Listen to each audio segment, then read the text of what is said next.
Hello.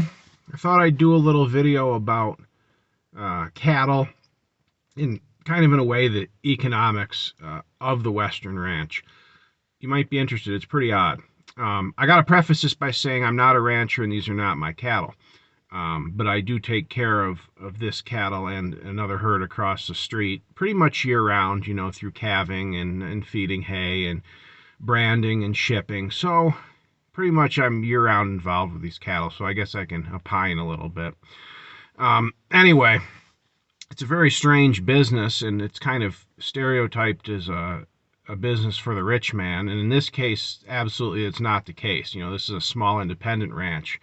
But the economics are pretty strange. Okay, so this ranch that we're taking care of, it has a total of 3 sections. A section is a square mile, which is 640 acres.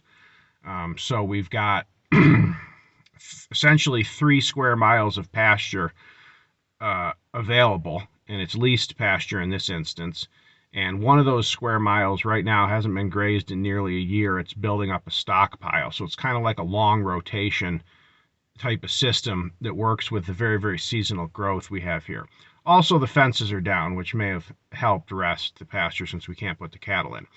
But anyway, pretty interesting. So on this side of this group is 17 head, and on the other side there's 15 head in a bull.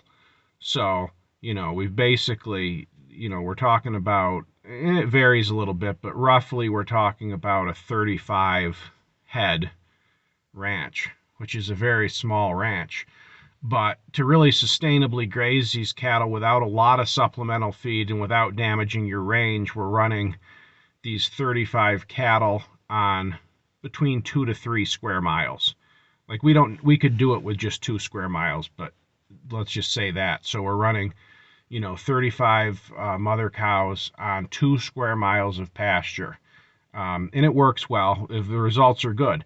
So typically, out of the cows you would get, obviously the calves are being born now. You can see them lying down. So your calves are born in late winter, early spring.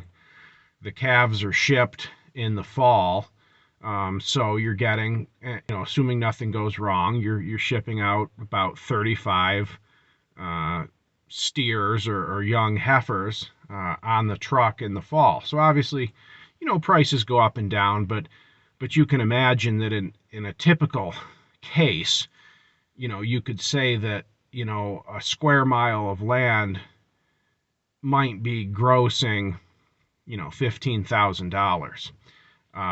And that's pretty extraordinary because to buy a square mile of land, I don't know, you could be paying, very close to, I'd say, $300,000 to $400,000.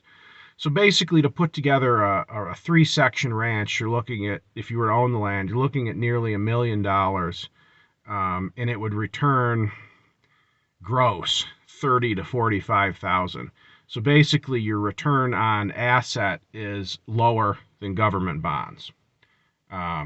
So that's basically why the ranching business, in my opinion, has come to be seen as somewhere that people with a lot of money basically park their money in an extremely safe fashion, which, gives them also a degree of recreation. They can send their kids out to branding. It gives a lifestyle, for the families that live on the ranch. And like this type of ranch that I'm working with, these are kind of like your true, literally children, elderly people, like literally children of the pioneers that are doing this with, this is truly their income. But that's, once again, they were talking about people 80 years old, so for the younger generation, very few people are able to come out west and buy a full-size ranch unless they've already made, a pile in like the plumbing business in Atlanta, which is another one of my neighbors. So, it's just kind of the interesting reality of it.